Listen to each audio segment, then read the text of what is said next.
Informācija tiem, kuriem gribas pastīties kādu filmu seriālu saistībā par iepriekšējām dzīvēm, tad es iesaku noskatīties 8 sēriju seriālu Insomnija, kurā ir galvenajās lomās Goša Kucenko, viens no maniem mīļākajiem aktieriem. Un kas tieši tur ir interesants? Ļoti tāds foršs moments, ka tur parāda, kā vispār regresologi, psihologi sāk strādāt ar iepriekšējām dzīvēm. Tā filma gan ir, mūsu laikmeta filma, bet tur ļoti labi parādīja to, kā šis speciālists tika galā ar nestandarta situāciju un palīdzēja cilvēkam atbrīvoties no dažādām problēmām šajā dzīvē.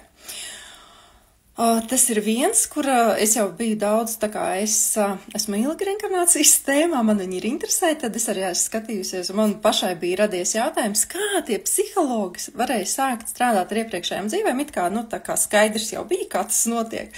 Bet skatoties šo filmu, es viņu nesen kā reiz nostījos atkārtoti, viņi ļoti labi parāda, kā speciālisti tiek ar tādām nestandarta situācijām galā, un tur kā reiz ir parādīts ļoti daudz visādi momenti saistībā par to,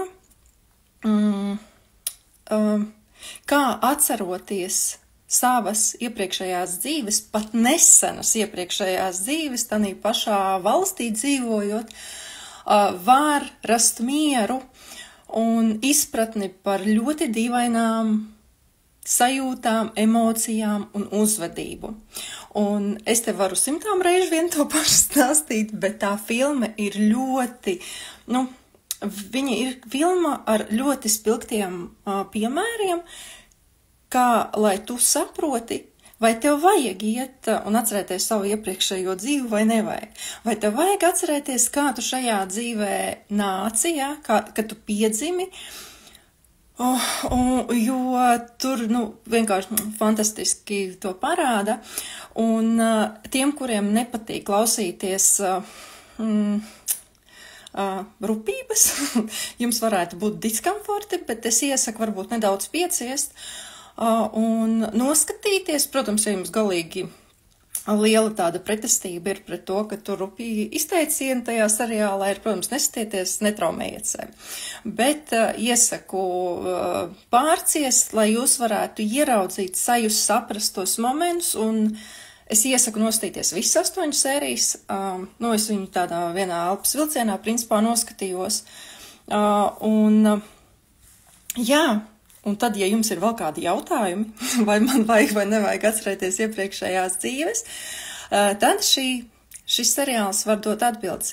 Ja ir kādi jautājumi, komentāri, droši varat komentēt tepatās, pie iespējas jums atbildēšu. Un tiekamies tad, kad ir jātiekās. Starp citu, jo jums interesanti ir uzzināt un noskaidrot savas iepriekšējās dzīves, kuras traucējumi šajā dzīvē, vai kuras, es negribu teikt traucē, bet kuras jums dod iespēju sevi uzlabot, savas rakstura kvalitātes. Laipni aicināti 6. martā startē 1. kurs. Čau! Tiekamies nākamreiz!